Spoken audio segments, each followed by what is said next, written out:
Hello साथियों, तो स्वागत है आपका अपने YouTube channel study growth power में। मेरा नाम है निखिल पटेल और आज हमें अपने नाउन का एक छोटा सा टॉपिक डिस्कस करना है जिसे हम बोलते हैं जेंडर, जो कि एग्जाम में अधिकतर तो नहीं पूछा जाता है, लेकिन कभी कभी क्लास 6, 7 और 8 में पूछ लिया जाता है। खासकर बोला जाए तो ये क्लास 5th के लिए जो कि बोर्ड है और 8th के लिए उसमें अधिकतर पूछे जाते हैं। तो जेंडर क्या है मेरे साथियों? यह वह प्रणाली है जो संज्ञा और सर्वनाम को उनकी पुरुष, स्त्री एवं निर्जीव होने के आधार पर वर्गीकृत करता है। चलिए एक बार और पढ़ते हैं मेरे साथियों। यह वह प्रणाली है जो नाउन मतलब संज्ञा और सर्वनाम मतलब प्रोनाउन को उनके पुरुष, स्त्री एवं निर्जीव होने के आधार पर वर्गीकृत करता है। तो इसमें क्या बताया जाता है मेरे साथियों? जैसे मैंने बोला मैन, तो क्या ये मेल है या फिर फीमेल, वो सब हम इसी से समझेंगे कि मेल क्या कहलाता है, फीमेल क्या कहलाता है। तो मेरे साथियों जेंडर होते हैं वो भी 4 प्रकार के होते हैं। जेंडर होते हैं मेरे साथियों वो भी 4 प्रकार के होते हैं। तो पढ़ते हैं मेरे साथियों कौन कौन से होते हैं 4 प्रकार। पहला होता है हमारा मैस्कुलाइन जेंडर, जैसे हम हिंदी में क्या बोलते हैं मेरे साथियों? पुल्लिंग। दूसरा क्या होता है मेरे साथियों? फेमिनाइन जेंडर, जैसे हम स्त्रीलिंग बोलते हैं। तीसरा हमारा होता है कॉमन जेंडर, जिसे उभय लिंग बोला जाता है। और चौथा क्या होता है मेरे साथियों? न्यूट्रल जेंडर, जिसे नपुंसक लिंग बोलते हैं। तो एक बार आप अच्छे से इसे नोट्स कर लीजिए, फिर हम इसकी डेफिनेशन पढ़ते हैं कि मैस्कुलाइन जेंडर मेरा मतलब है पुल्लिंग क्या कहलाता है, फेमिनाइन जेंडर स्त्रीलिंग क्या कहलाता है, ये सब हम पढ़ते हैं। पहले आप इसको जल्दी से जल्दी लिख लीजिए आप इसे।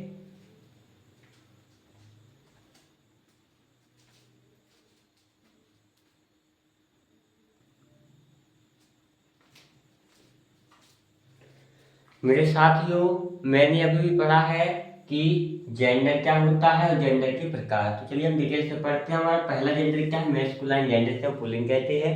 तो इसकी डेफिनेशन क्या होती है मेरे साथियों? जो शब्द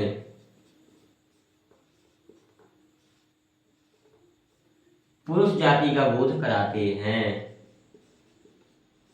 पुरुष जाति का बोध कराते हैं। तो मेरे साथियों इसकी डेफिनेशन एग्जाम में नहीं पूछी जाती है, हमारे कुछ एग्जांपल्स आते हैं जो कि हमें मैस्कुलाइन जेंडर में दिए रहे होंगे, उसे हम फेमिनाइन जेंडर में बदलने होते हैं, स्त्रीलिंग में बदलने होते हैं। मैं आपको वो भी बताऊंगा कि हमारे एग्जाम में कैसे आता है, जेंडर कैसे आते हैं, वो सभी हम पढ़ेंगे। पहले इसे डिस्कस करते हैं मेरे साथियों। एग्जाम्पल के लिए हम लोग क्या पढ़ते हैं? मैंने बोला जो शब्द पुरुष जाति का बोध कराते हैं, मैंने बोला मैन, मेरे साथ ही पुरुष जाति का बोध करा है। मैं मतलब आदमी, जो कि आदमी पुरुष होता है, सिंपल सी बात है। मैंने बोल दिया लाइन, मेरे साथ में लाइन से सिंपल सी बात है, वो मेरा मेल में आता है, पुरुष जाति का होता है।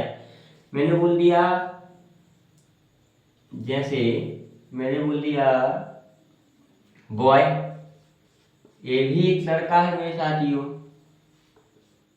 है कि नहीं? ये भी मेरे साथियों पुरुष जाति का बोध करा रहा है कि नहीं करा रहा मेरे साथियों? हाँ। तो अब हमारा दूसरा टॉपिक मेरे साथियों क्या था? Feminine gender.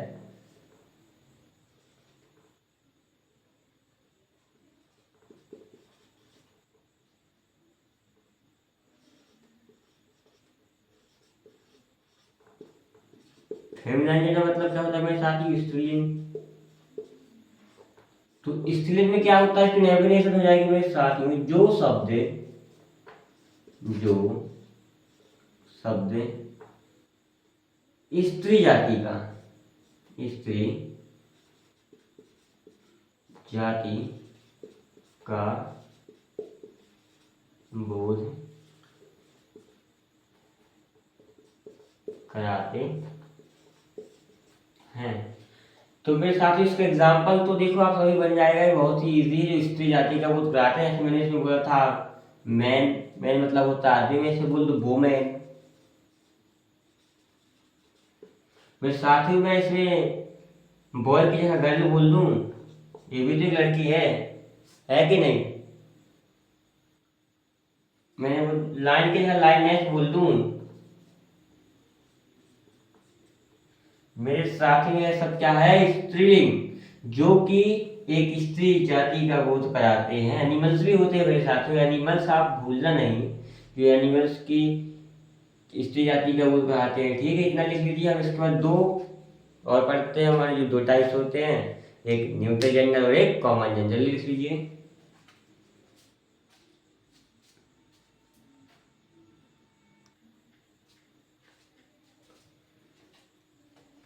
अब हमें पढ़ना है अपना तीसरा टॉपिक, सॉरी तीसरा टाइप्स, जो क्या होता है हमारा कॉमन जेंडर या न्यूट्रल जेंडर, कोई भी लिख लो। कॉमन जेंडर,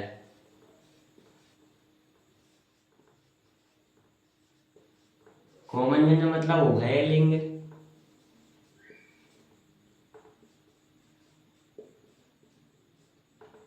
उभय लिंग क्या होता है मेरे साथ में, जो शब्द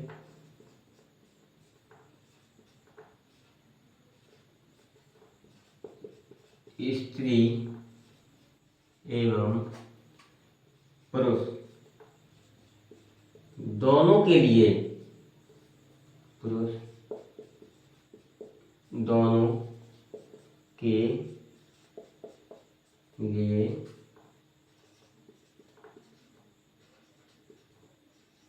इस्तेमाल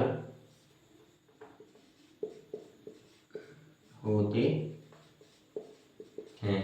एग्जाम्पल में सारी से मैंने बोली स्टूडेंट्स, स्टूडेंट मतलब मेरे साथ में छात्र। देखो स्टूडेंट लड़की के लिए बोल सकते हैं और लड़के के लिए भी बोल सकते हैं। मैंने बोल दिया चाइल्ड, चाइल्ड मतलब बच्चा। मेरे साथ ही हम बच्चे को लड़के के रूप में भी ले सकते हैं, बच्चे को हम लड़के के रूप में भी ले सकते हैं। इसमें देखो स्त्री जाति का भी बोध होता है और पुरुष जाति का भी बोध होता है। चलिए हम अपना चौथा और लास्ट टॉपिक वीडियो को जल्दी समाप्त करते हैं, टॉपिक को जल्दी समाप्त करते हैं। हमारा न्यूट्रल जेंडर है।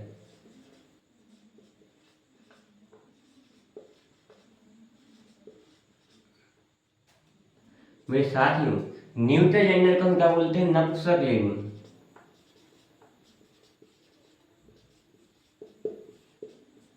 नपुंसक लिंग क्या होता है, जो शब्द निर्जीव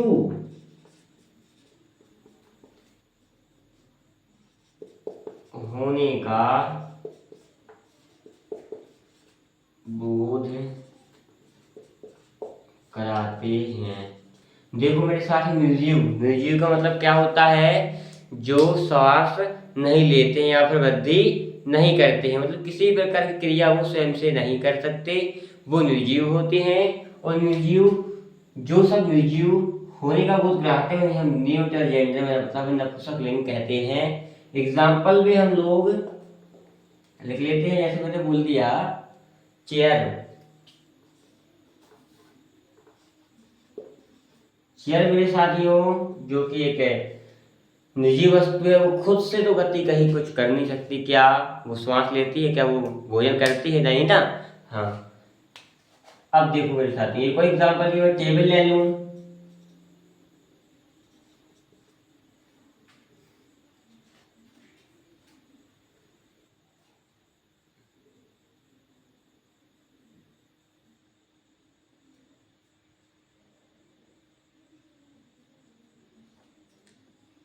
मेरे साथियों मैं बुक्स ले लूं या बुक ले लूं, सन, मून, ये सब खुद से गति नहीं करते हैं।